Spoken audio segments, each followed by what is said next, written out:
In this video, I'm going to go over the fundamental theorem of algebra. The fundamental theorem of algebra states two things. It first states that every polynomial function of degree n or greater with real or complex coefficients has at least one real or complex zero. And the second part says every polynomial of degree n which is greater than 1 with real or complex coefficients factors into n linear terms with real or complex coefficients. So basically it tells you how many answers you have, which is here, and how many factors you have. The first part tells you that you have at least one real or complex zero. So basically you have at least one answer for a polynomial that has a degree of n greater than or equal to 1.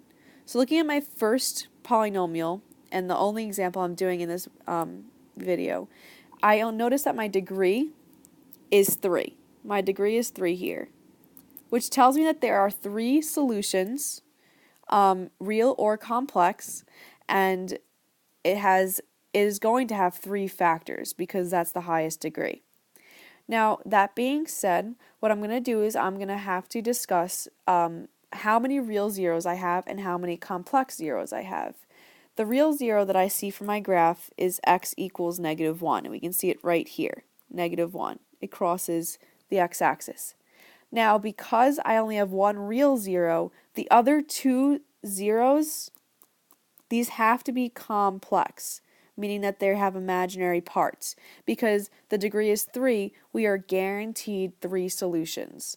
So I'm going to go ahead and solve for our 2 remaining factors, and I'm going to do this 2 ways. The first way I'm going to do it is very basic, is with synthetic division.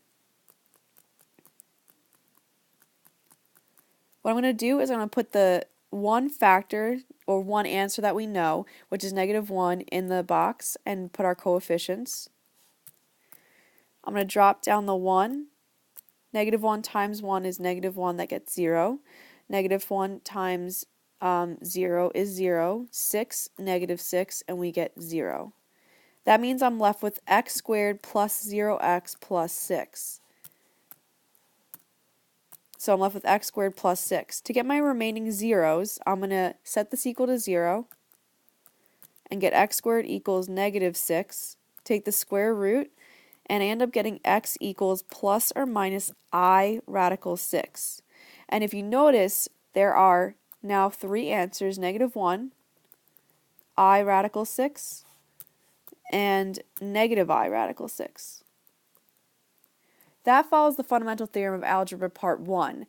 The part 1 says that you'll have at least one real or complex zero.